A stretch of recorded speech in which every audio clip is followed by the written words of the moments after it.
Since the days of the Spanish missions, Texas has always had beef to spare.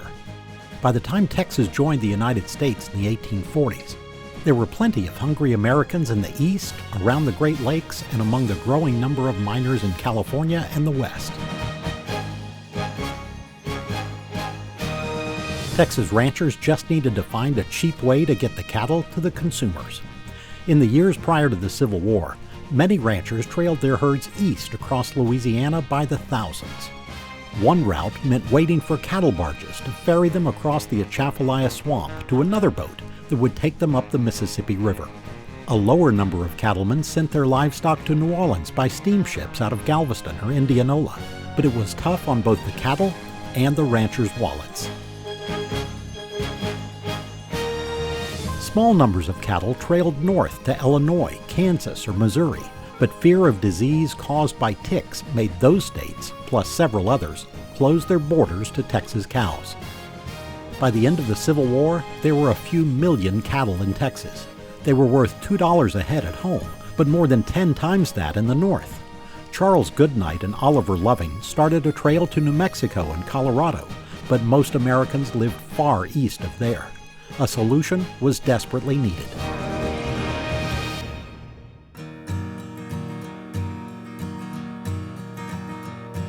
In 1867, ranchers once again began walking their livestock due north. Their path became the most famous of all the Texas cattle drives, the Chisholm Trail.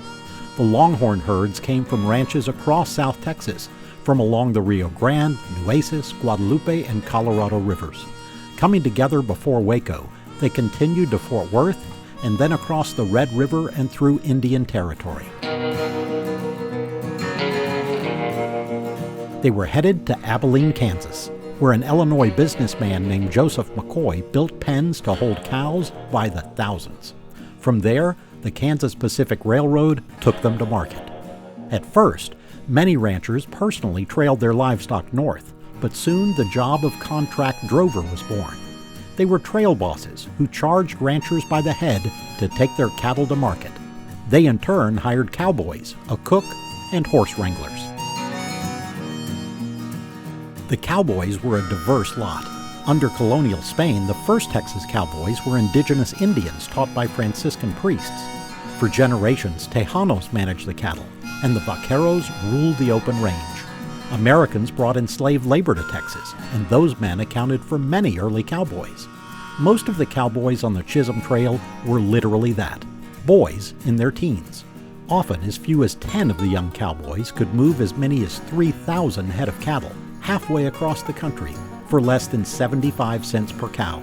Their pay was less than $40 a month. Even as Texas railroads connected to the north, the cost of walking cattle was much cheaper, but the days of the cross-country cattle trail were numbered. With more settlement came barbed wire fences. No one wanted their land torn up by thousands of heavy cattle. That was followed by renewed quarantines. By 1885, the Chisholm Trail had come to an end. But during its short, glorious life, more than 5 million cattle and 1 million wild Mustangs walked its path. The greatest trailing of livestock in world history.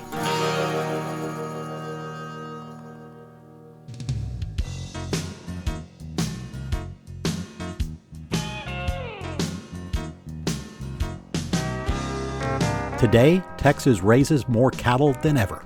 More than 11 million head live within our borders, almost twice as many as the second-place state. Beef cattle are still the top agricultural commodity in Texas. Today, herding is likely to be done with a pickup and ATVs, but the world's enduring picture of Texas cattle, the subject of myth, movie, and literature, is that of a small band of mounted cowboys, enduring hardships to move thousands of longhorns up the Chisholm Trail.